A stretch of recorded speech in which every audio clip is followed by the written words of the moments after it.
que vocês já sabem, tá? São coisas que vocês já teriam, não vamos colocar a frase teriam que saber, mas já teriam que ter o conhecimento ali, pelo menos já viram. Bom, vocês já estão mais que acostumados com essas aulas online, né? Já estamos há bastante tempo. Esta semana, inclusive, nós completamos, semana passada, perdão, 5 meses de aula online, né? Bastante tempo, já deu para dar uma acostumada, né, com que é uma aula online, com o que tem que fazer. Então, já deu para nós termos uma perspectiva de saber, né, como funciona e como nós temos que trabalhar. Bom, é, outra coisa com relação aos exercícios, pessoal. Quando eu passo esse exercício para vocês, o intuito do exercício não é punir vocês, não é fazer nada que é para desagradar vocês. Pelo contrário, o intuito quando nós passamos um exercício para vocês é que vocês treinem, tá? Então, quanto mais exercícios vocês fizerem, mais aptos vocês ficam. Vocês vão tendo mais ações. E também, outra coisa, eu só tenho 2 horas por semana com vocês, né? Então, vocês têm aí, tem a semana inteira para vocês darem mais que uma treinada, dar uma estudadinha, né? Rever o conteúdo, né? É muito legal, porque aí assim você aprende, né? Você só aprende se você treinar. Não tem outro jeito, não tem uma fórmula mágica, tá? A única maneira de se aprender mesmo é você ir treinando e fazendo os exercícios conforme, né? Nós já estamos ali acostumados de um jeito ou outro, tá? Bom, as aulas, para ela ter uma produtividade, eu falei para vocês semana passada, nós temos que interagir, né? Quanto mais vocês puderem interagir, quanto mais vocês puderem é, é, participar, mais nós vamos ter ali, mais vocês vão conseguir trabalhar melhor. Então, a interação é tudo, né? Então, assim, a participação de vocês é o melhor. Vocês, com isso, vocês se tornam muito mais produtivos. Então, vocês conseguem ter uma produtividade muito maior, né, quando vocês participam da aula, tá? Outra coisa é com relação às dificuldades. A aula passada, nós falamos um pouco sobre HTML. É, então, eu sei que alguns de vocês tiveram dificuldade, né? É, porque códigos realmente ele é um pouco mais chato de se fazer, mas é normal, tá, pessoal? Tem muitos de vocês só viram o HTML, né, na hora ali, no dia da aula, depois nunca mais trabalharam, né? Trabalha no sentido que eu falo, não treinaram mais. Então, para isso, vocês, evidente, têm que cada vez participar bastante e treinar os códigos, né? E aí vocês vão, no caso, vão aprendendo, né? Vão aprendendo muito mais sobre tudo, né? Então, principalmente sobre o conteúdo que a gente tem aí no nosso curso, tá? Bom, uma das coisas que nós mais falamos aqui foi sobre linguagens, né? Então, o que vocês têm que aprender? Vocês têm que entender principalmente as diferenças entre linguagens de programação e linguagens web, né? Então, a linguagem de programação, já vou explicar com mais propriedade, é aquela que vai te dar recurso de interação. Como assim recurso de interação? Ela vai, você vai dar uma instrução e ela vai te dar um retorno. Isso é uma linguagem de programação. A linguagem web, ela é formada por linguagens de formatação. Como assim? Então você vai pegar a sua página e vai deixar ela mais bonita, tá? Você vai ter recursos ali da página que vai fazer com que ela fique melhor, uma qualidade mais bacana, tá? Então, essa é a diferença entre um e outro. Bom, então, é, então assim, o que que nós temos que saber, né, principalmente das linguagens web? Toda vez que você for criar a sua página, você vai pegar ela do zero e fazer a criação da página, você vai utilizar um tipo de linguagem dessa, tá? Então, a função de um e de outro, vamos falar, depois eu vou falar com mais propriedade, mas o HTML ele vai criar a sua página do zero, né? Ele vai fazer todo o esqueleto, o CSS vai formatar, deixar essa página mais bonita, e o JavaScript vai te dar os recursos de interatividade. As linguagens de programação, ela vai te dar esse recurso só de interatividade. Existem diversas, centenas de linguagens de programação. É, centenas de linguagens de programação, né? E aí é o seguinte, cada linguagem ela representa alguma coisa, ela vai ser para representar algum meio, tá? Então, é, por exemplo, igual lá o JavaScript, ele vai ter mais recursos de interatividade para páginas web. Isso não quer dizer, no caso especificamente do JavaScript, que você não pode utilizá-lo em outra condição, tá? O JavaScript é uma linguagem muito portátil, uma linguagem simples, por isso que as pessoas usam bastante, tá? Devido à sua simplicidade e à sua portabilidade. Então, por exemplo, o JavaScript você pode usar em diversos outros tipos de ambiente. Ele é uma linguagem de programação. O Java é uma linguagem mais pesada, é usado para, por exemplo, criar aplicações para Android, né? Quando você tem um aplicativozinho seu de Android aí, ele é criado em Java. Aí tem umas outras, tem o VB, que é mais para software local, tem o PHP, que é para software voltado para web também, C++, C são para softwares mais pesados, e assim vai, tem um monte de linguagem, tá? Então, se vocês um dia resolverem partir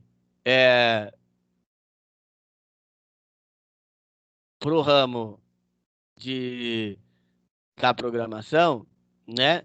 É, você vai ver que você tem que escolher uma ou outra para ser bom conhecedor, mas isso não quer dizer que você tem que conhecer apenas uma, tá? Você tem que conhecer. Eu sempre falo que o ideal é conhecer diversas linguagens para que você possa, né, escolher, aí sim escolher a que mais depois no seu trabalho, né, aquela que você vai trabalhar naquele momento, aquela que vai, tipo, é, é, te ajudar melhor, tá? Bom, então, como é que a programação é feita, tá? Como é que uma linguagem de programação funciona? É, a linguagem de programação ela funciona assim. Você vai fazer a declaração das coisas, então dos elementos, tá? Outra coisa, uma linguagem de programação, geralmente ela funciona em inglês. Então, geralmente não, né? Todas elas funcionam em inglês, tá? Mas às vezes as pessoas pensam que para programar a necessidade obrigatoriedade de se saber inglês. E não é bem assim, tá, pessoal? Não é obrigatoriedade.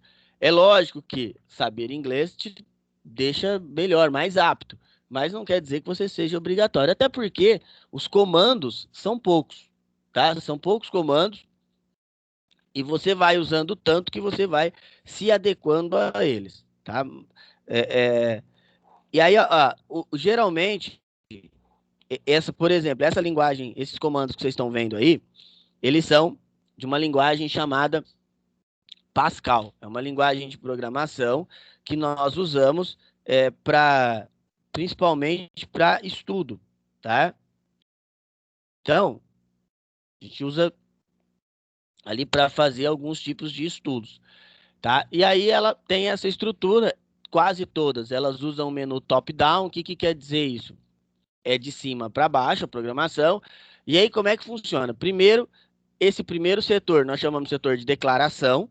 Então, ali onde você vai declarar as variáveis, declarar o que você vai fazer, né? A estrutura do seu programa, declarar o que vai ser o programa, e embaixo vem a estrutura do programa, tá? Então, uma programação, basicamente, geralmente, ela é dessa maneira. Esse programa é muito simples, é um programa que vai pegar dois números, né, e dividi-los. Tá? Ele vai ver, ó, isso aqui é o seguinte, ele vai ler primeiro, vai declarar os dois números, ó, dois números inteiros, e o resultado tem que ser real, porque é divisão. Ele vai iniciar, ele vai ler o número um e o número 2, verificar se o número 2 é igual a zero, porque não existe divisão por zero. Se ele for zero, ele vai escrever impossível dividir. Se não, ele vai fazer resultado N1 sobre N2 e vai escrever o resultado. Aí ele finaliza. Tá? É bem tranquilinho. Bom, esse é bem simples, é um programa que só vai fazer a divisão de dois números, tá? Bom, pessoal, e como é que isso ocorre? Então, vocês já viram ali como é que o programa aparece. O que que ele vai fazer? Ele vai ter um momento que ele vai ser entrada, processamento e saída. Então, qual é a entrada? Os dados, os números que você vai dividir. Processamento, o cálculo que ele vai fazer, dividir um pelo outro. E a saída é o resultado. Então, isso, dentro da tecnologia, nós chamamos lá,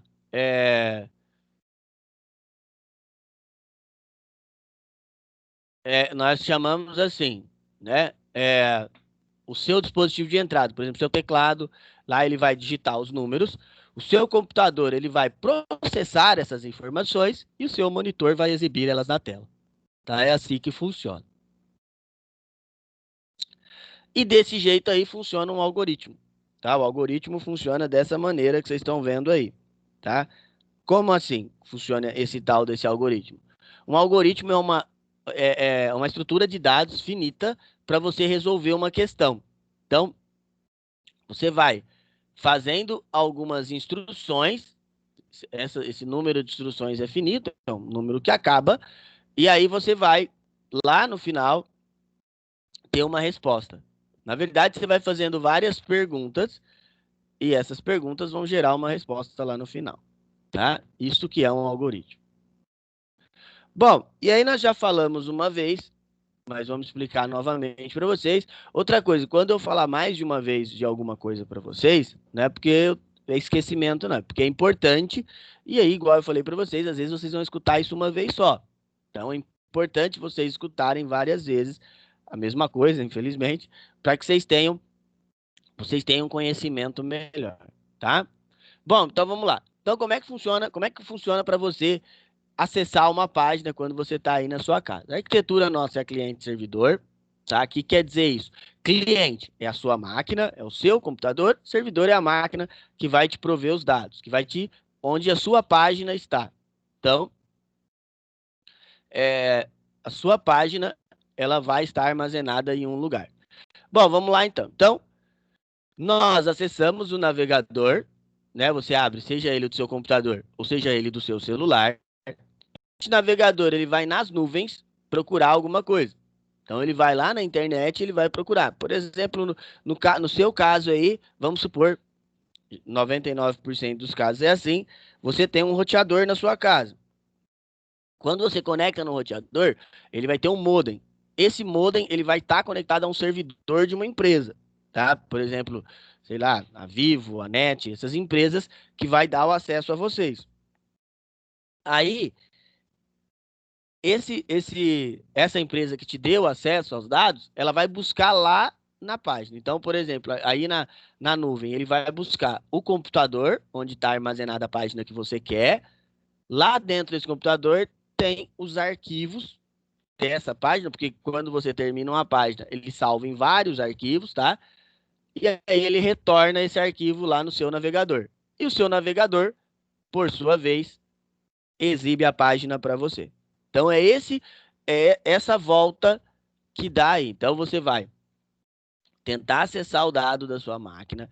Dessa máquina, você vai abrir lá o programa, seja o navegador que você quiser, tá? Ela vai procurar na internet, procurar na nuvem e achar a máquina onde está fisicamente ali o arquivo. Pegou esse arquivo, onde ele estiver, ele retorna para você, tá?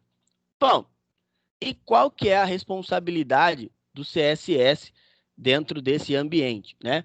Que responsabilidade o CSS tem?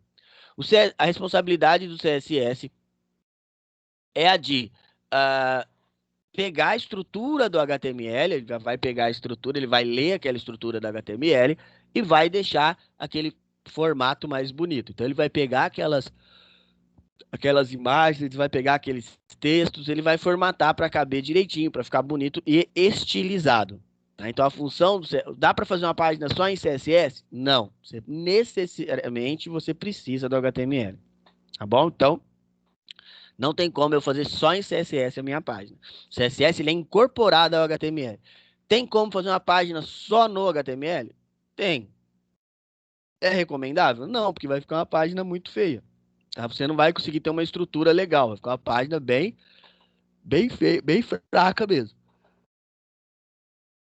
Hoje, uma página profissional é impossível você ver só o HTML, uma página só em HTML. Tem que ter CSS, tá bom? Bom, então vamos ao nosso primeiro questionamento de hoje. Vou dar 10 minutinhos para vocês responderem estas duas questõezinhas aí para mim. Vai lá, pessoal, pode responder direto lá no meu WhatsApp, tá? Não põe no grupo, que depois é mais difícil de eu ver. Vai lá, pessoal, pode fazer.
Vamos lá, vamos voltar, pessoal. Então, bom, então a primeira é muito simples, né? A diferença entre um cliente e um servidor pela internet. O cliente é o que recebe a informação, né? Somos nós. O servidor é o que envia a informação. O HTML ele vai servir para fazer a estrutura da página e o CSS ele vai servir para te fazer a parte, né, de design, tá? Bom, continuando então, os nossos navegadores. Qual que é a função do navegador? Navegador, quando você abre ele, deu meu Edge aqui. Você abre, por exemplo, o Edge, você vem, abre uma página, abre a página da escola aqui. Quando você abre uma página, a função do navegador é de fazer com que é um programa que interpreta os códigos. Então, se eu clicar no botão direito no navegador e clicar em, ele vai. Então, só do meu navegador, de todos os navegadores, no caso, Professor, para é mim a o senhor tá de travando. reconhecer esses códigos e ver a estrutura. Tá? Então, você ia perguntar alguma coisa, Lucas? Ó, professor, o senhor tava travando para mim. Ah, melhorou? Acho que sim. Melhorou aí, pessoal? Ah, então tá bom. Às vezes é a internet que deu algum picozinho aqui. Bom, vamos lá. Então, assim, né? Então, a função desse navegador é reconhecer esses códigos aqui. Quando você vai ver que é muito grande, tá? Então, não é do dia para a noite que você faz uma página. Demora bastante. Profissionalmente é mais complicado ainda, porque tem a questão, é, de depois tem o cliente também, né? Que quando você não, geralmente a página você faz para outra pessoa e a pessoa quer saber como é que vai ficar essa página e dificilmente uma página ela é aprovada no dia, assim, na hora, tá? Então tem isso. Então aqui, ó, a gente pode ver, tem o HTML, aqui o HTML, se eu vou dar uma, ó, início, cabeçalho, o body, né, que é o corpo e o final. Se você vier aqui, ó, se você destrinchar, você vai ver que aqui tem CSS, ó, um link externo e tem também JavaScript, tá? Então, todos os elementos aí da nossa página tem aqui, né?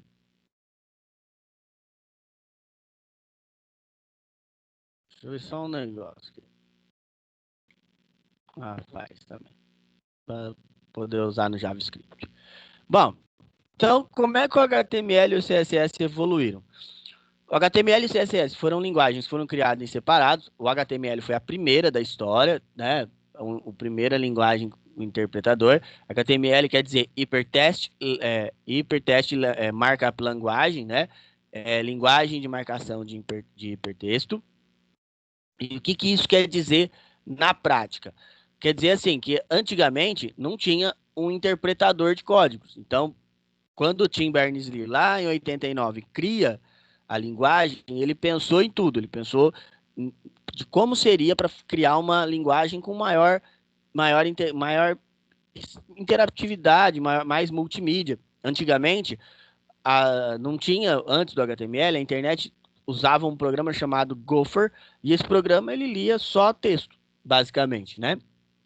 Então, o HTML ele ajudou tudo isso. Então, o Tim Berners-Lee ele criou o HTML, o www, que é o World Wide Web, e o HTTP, né, que é o protocolo de transferência. Então, ele além de criar a linguagem, ele cria todo o método de você colocar essa página no ar.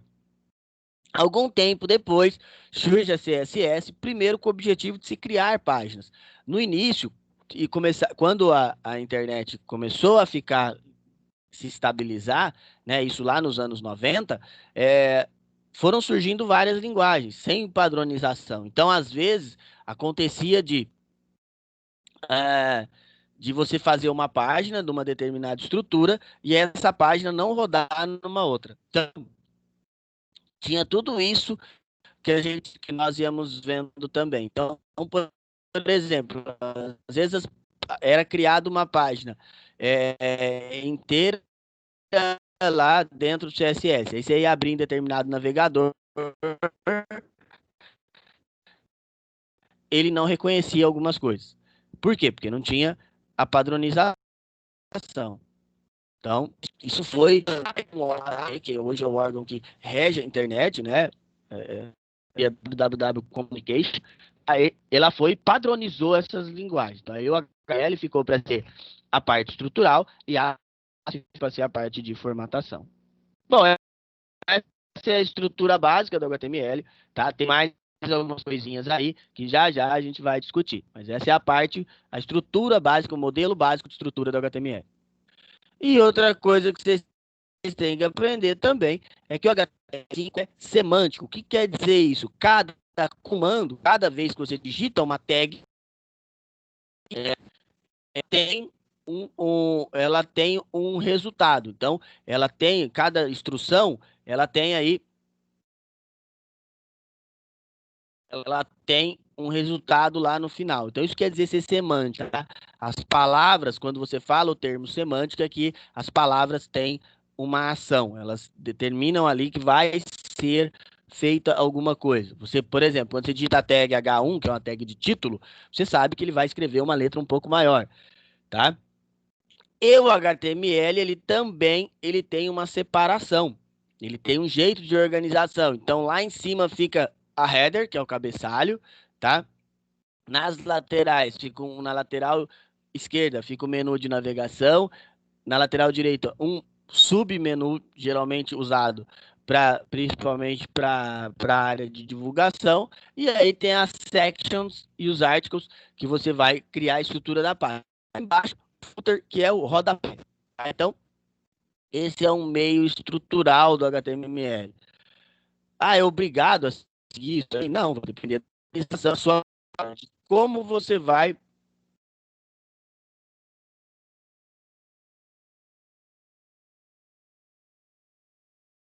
é, de como você vai fazer com que essa página vai ser. Como você vai organizar a sua página. Por isso que antes de criar uma página, tem toda a estrutura que é feita. Não é assim ao acaso. Quando você vai estruturar a sua página web, desenvolver a sua página web, primeiro é feito um estudo. Geralmente as pessoas desenham no aplicativo de texto, desculpa, no aplicativo de imagem, tá? Pega lá no Photoshop e desenha toda a página para depois começar a reproduzir lá dentro do ambiente web mesmo, tá? Bom, vamos para o nosso segundo exercício. Eu falei para vocês, essas partes que nós estamos fazendo agora é mais a gente pegar o jeito. Então, assim, eu sei que às vezes pode ter dificuldades, tá? É normal. Não precisem ficar com medo e nem precisem é, chateado se não conseguir fazer. Só fazer com calma, tá? Vai lá, tentem escrever a estrutura básica do HTML para mim. Vai lá, mais 10 minutinhos para você.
Bom, vamos lá, pessoal. Então, bom, a estrutura básica do HTML é muito simples. Eu vou baixar vou abrir o Visual Code aqui para vocês.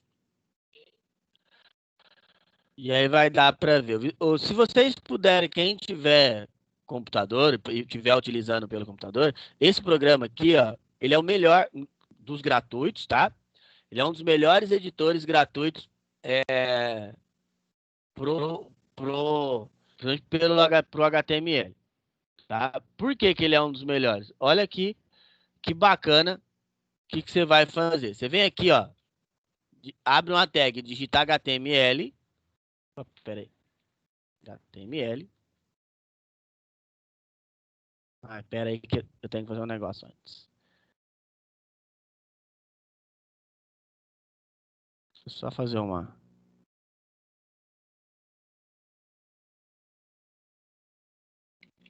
Pronto. Eu venho aqui, digito HTML. Ele já vai mostrar para mim o que eu quero, se eu quero o HTML4, o HTML5 ou o XHTML. Aqui, HTML5, olha só, ele já digita toda a estrutura básica para mim. Ele já me mostra toda a estrutura básica do HTML, né? Isso facilita bastante a nossa vida. Então vamos lá, deixa eu usar aqui. É bem simples. Como é que eu faço? Como é que eu faço para entender o HTML? É digitando o código, não tem outro jeito, tá? É lógico que depois de um tempo, né, ficar digitando esses códigos toda hora é meio cansativo. Mas no nosso caso aqui, né, essas alterações, né, são muito bom para a gente aprender. Então vamos lá. Doctype HTML, ele avisa ao navegador que daqui para baixo vai iniciar um documento HTML. HTML Lang PTBR informa a linguagem que você vai trabalhar, português do Brasil, né? Head é a tag de cabeçalho, então toda a estrutura, né, de cabeçalho vai ficar aqui. Essa é o que você faz aí, ele não aparece na sua página, né? Ele não vai aparecer lá na página, mas é, ele vai, né, vai auxiliar na formatação. Car7 e o TF8 é para ele reconhecer os caracteres padrão ABNT2. E aqui, ó, essa aqui é muito legal. Isso aqui é para o site ser responsivo. O que isso quer dizer? Para o site se adequar ao tamanho do dispositivo. Então, quando você coloca essa meta name, uma viewport, content, width, device, width, ele para ficar do mesmo tamanho na escala inicial 1. Então, ele vai fazer a escala inicial é para PC, né? Para resolução do computador. Depois, ele vai alterando conforme o dispositivo, tá? E o title é o título do documento, é o que vai aparecer lá no seu é, lá em cima no seu navegador, tá? Depois body, aqui vai onde vai ficar a página realmente. Bom, e aí como é que o CSS funciona? O CSS ele funciona com um seletor, que ele pode ser alguns que eu já vou explicar, a propriedade desse seletor e o valor que você vai usar. Então, exemplo aqui, ó, seletor P de parágrafo, toda vez que você for, para você pegar melhor o CSS, você fala assim, ó, toda vez que aparecer. Então, toda vez que aparecer o P, ele vai usar um tamanho de fonte de 1.5 em. Vamos ver lá no código. Aqui, ó. Então, aqui tem, ó, toda vez que aparecer body, então em todo o corpo, eu quero que a cor de background seja azul, a cor da fonte, quando você coloca a sua color, é a cor da fonte, então a cor da fonte seja branca, e aí o tamanho da fonte seja característica da fonte, perdão, seja normal, 20 pontos e tá? Então voltando aqui, ó, toda vez que eu ver o corpo, eu vou querer que a cor do corpo seja azul, background color, a cor seja branca e a minha fonte seja o tamanho 20 Arial. Vamos supor que eu quero também fazer uma instrução diferente para o meu H1. Então, toda vez que eu ver H1, eu quero que a cor da minha fonte seja black. Eu quero que a minha fonte seja normal, por 30 pontos e seja times. Pronto.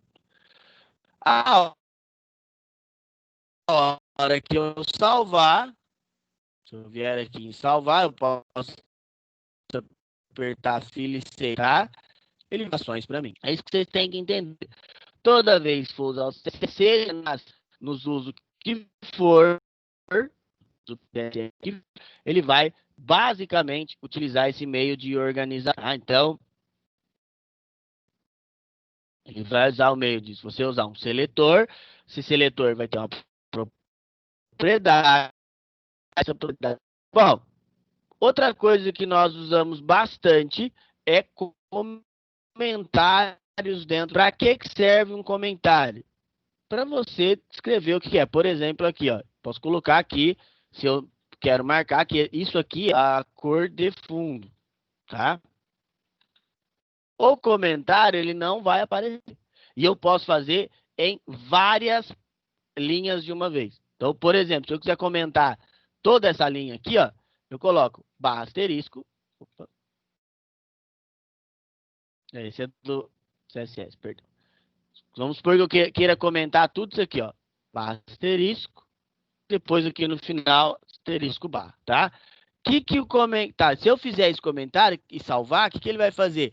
Ele vai inutilizar esses comandos, porque ele marcou como comentário. Um comentário, nós utilizamos ele para melhorar a nossa página, tá? Então, por exemplo, você vê, ó, cor da fonte, tamanho da fonte, tipo da fonte. Isso para quando nós estamos, isso é muito usado quando nós estamos bem, ele faz faz essa estrutura ficar melhor. Então, quando nós estamos aprendendo é mais legal. Mas também, né? Nós também aí fazemos quando nós queremos organizar a nossa página. Então, quando nós queremos deixar essa página mais organizada, nós também usamos muito comentário. Bom, e aí tem os tipos de vinculação. O que é vinculação? É como você vai declarar o seu CSS. Ele pode ser na linha, é muito pouco usado, tá? Porque aí você tem que fazer linha por linha. Por exemplo, essa aí, ele está configurando o H1. Se eu configurar o H1 na minha linha, toda vez, se eu usar H1 na linha de baixo, ele já não vai utilizar esse estilo. Ele pode ser incorporado ou interno. É um pouco usado, tá? Ela é um pouco usada, que é essa aqui que eu fiz no exemplo, que é essa aqui. Essa é uma incorporada, tá? Ou interna. Então, ela não é tão usada assim, mas se for uma página pequena, esses atributos podem ser usados. Ou ela pode ser externa, aí sim é muito usada. É quando você cria um arquivo, ó. Por exemplo, se eu vier aqui, ó.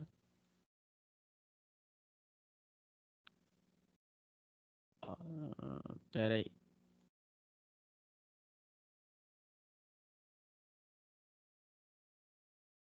Por exemplo, você vier aqui, ó, aqui tem seletores. Isso aqui é quando você faz o CSS em um arquivo. Você cria um arquivo só com as configurações do CSS, tá? E aí você cria um link para ele lá dentro da página do HTML. É o que as grandes páginas fazem. Por que se faz isso, pessoal? Porque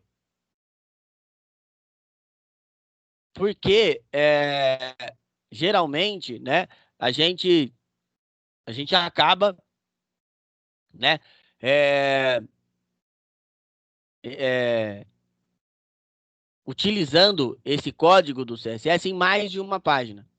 Então, por isso, tá, que nós fazemos esse tipo de configuração.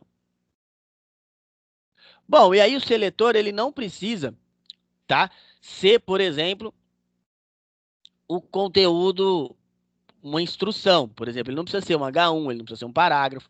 Você pode criar alguns tipos de seletores para serem usados em determinado momento da página. Ele pode ser um seletor universal, que ele é identificado pelo asterisco. Ele pode ser um seletor de elemento, igual eu falei, pode ser um H1, um parágrafo, uma tag que você vai utilizar, a própria body. Ele pode ser um de classe, você vai pôr um pontinho e dar um nome para esse seletor, tá? Então você vai dar um nomezinho para esse seletor. Nós chamamos ele de seletor de ID. Ele pode ser um de ID com hashtag, com hashtag, você vai dar o sinal da cerquilha e colocar o seletor. E pode ser por atributo, quando você vai criando classes, tá? Esse de classe é importante que você vai poder criar essas classes e criar ações para ela. Por exemplo, modificações. E entre as maiores que você pode estar fazendo é quando você vai criar um link. Quando vai criar um, por exemplo, tá? E aí você quer que as ações vão acontecer dentro desse menu, tá? Aí você vai fazendo, ó. Por exemplo, tem o link quando ele não vai ter marcação, quando ele já foi visitado, pode dar ele de cor, por exemplo, ou quando você passa o mouse em cima, um link ativo, se ele está ativo no momento, e se você está clicando sobre ele. Deixa eu ver se eu tenho aqui, que eu já vou mostrar ele funcionando.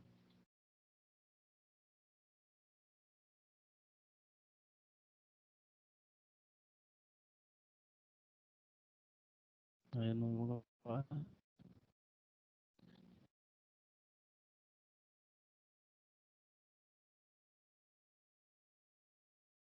Não, não é esse aqui. Aqui. 4. Vamos ver se a gente acha agora. Aqui, ó. Ó, por exemplo, esse aqui é um exemplo, ó.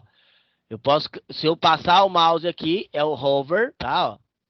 Se eu clicar, ele vai buscar, é que não vai ter a página, mas ele mudaria de cor aqui, porque já é um link visitado. E aí a configuração é feita aqui dentro, ó, nessa página de estilos. Olha lá, ó. Aqui tem, ó. O A é para criar um link e aqui as configurações do link que eu vou fazendo. Então, para quando ele está ativo, para quando ele for visitado, tá? Para quando eu passar o mouse em cima, que é o hover, e assim por diante, tá bom? Bom, aí tem o exemplo dos códigos. Esse é o exemplo do código em HTML, daquele código que eu mostrei, que vai apresentar ali o menu, tá? Então, o código no HTML fica assim. Ele usou um seletor de ID, né? Aí esse aqui é ele dentro do CSS. Então, como é que você vai fazer a configuração dentro do CSS, tá? E aqui, ó, se vocês olharem, olha lá, ó, ele vai chamar o arquivo, ó. Ele chama o arquivo, ó, link rel, lá dentro da tag head, ele vai chamar o arquivo de estilo. Então, ele vai procurar esse arquivo lá dentro depois, tá? E aí, o resultado pronto. Tá bom? Então, tem o resultado, tem como é que ele é feito, como é que ele é desenvolvido. Então, código HTML é bem simplesinho, ele só vai criar a estrutura e vai chamar o arquivinho que está no arquivo separado. Depois, o exemplo do código dentro do CSS e ele pronto, tá? Como é que eu tenho que fazer para esse link? Vocês viram que eu cliquei lá, ele não funcionou. Como é que eu tenho que fazer para ele funcionar? Eu teria que nomear, jogar essa página para algum lugar. Então, teria que nomear ela, jogar ela para algum lugar que fosse ali para ele poder, né, para ele poder ir procurar essa página, tá? Bom, o que eu quero de vocês agora? Vocês vão tentar aí descrever, pegar qualquer ação, igual eu fiz agora, e descrever a estrutura do CSS. Tá? Escolham uma, eu mostrei algumas, escolham uma delas e descrevam, por favor. Vai lá, 10 minutinhos para a gente fazer.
Bom, vamos lá, galera. Então, era muito simples o que era para vocês fazerem, tá? Era bem tranquilo. Era só você pegar uma estrutura, por exemplo, aqui, ó, eu posso pegar essa aqui e explicar o que que ela estava fazendo, né? Por exemplo, aqui uma estrutura do body, você podia pegar um style inteiro, por exemplo, aí era com vocês, tá? Então, o que vocês têm que reconhecer do CSS é que quando você vai fazer uma ação, né? Quando você vai delimitar uma ação no CSS, ele vai delimitar uma instrução, tá bom? Então, sempre lembrando, seletor, seja ele o que for, seja ele uma instrução do HTML, seja ele um seletor universal, seja ele um seletor de classe, propriedade e o valor que você vai executar, tá? Então, vamos pegar o exemplo aqui de novo. Ó, seletor, então esse é o seletor, a propriedade que você quer alterar, o que você quer fazer e o que você vai, o tamanho, a cor, o que você vai modificar, tá? Então, seletor, propriedade e tamanho,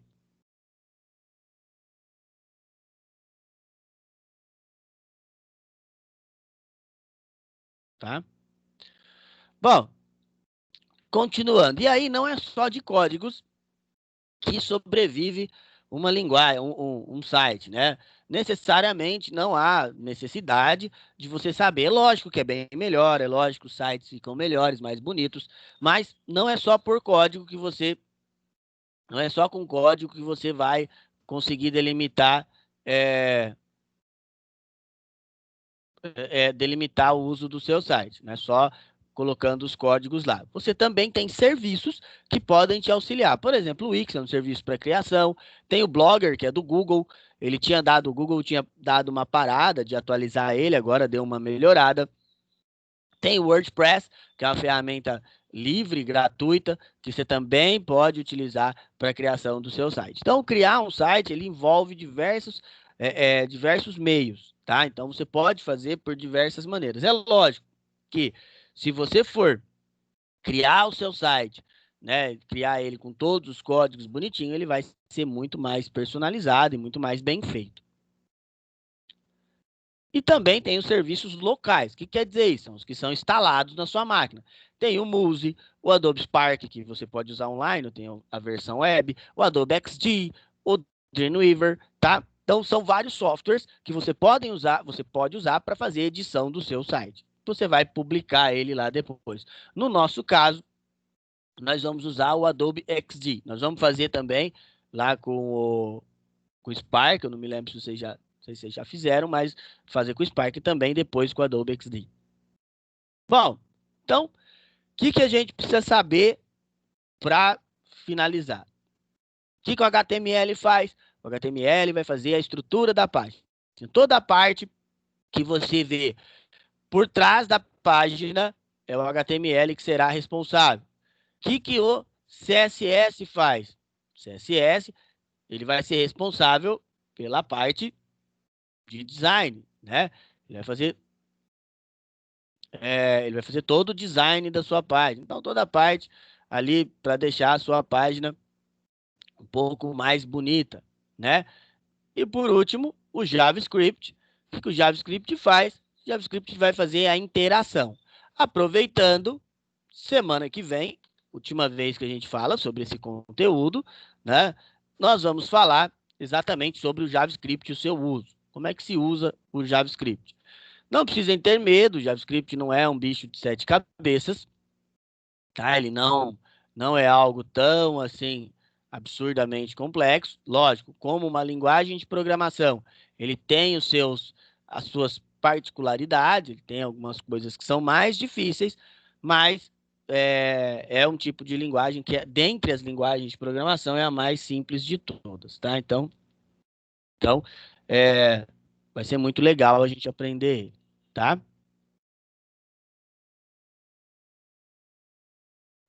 Bom, pessoal, alguém tem alguma pergunta? Tranquilos? Bom, então, voltando aqui. Na semana que vem a gente vai falar sobre JavaScript, tá? Sobre como se desenvolve uma página usando JavaScript, o seu uso no nosso dia a dia, tá? É lógico, eu vou falar de conceitos bem simples, não vou falar nada de mais complexo relacionado ao JavaScript, porque nós não temos tempo de aprender programação assim mais absurdo. Mas é mais para vocês conhecerem e saber como usam. A título de curiosidade, o JavaScript é essa parte aqui embaixo, ó. Eu posso utilizar ele em qualquer lugar dentro do meu código, tá? Posso colocar ele em qualquer lugar, mas ele vai criar efeitos. Por exemplo, ali tem o alert, que ele vai enviar uma mensagem lá para fora do navegador. Tem o confirm, que ele vai criar uma caixa de confirmação. E tem o prompt, que é para você digitar algo, tá? Mas nós vamos ver isso tudo com calma na próxima semana. Bom, pessoal, temos mais 25 minutinhos aí. Podem fazer esse exercício, por favor, o último do dia. Vamos lá, qualquer coisa é só perguntar.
Bom, pessoal, terminando aí, é só me enviar, por favor, tá? Então, aí, semana que vem a gente volta. Nós voltaremos aí com, igual eu falei para vocês, falando de JavaScript.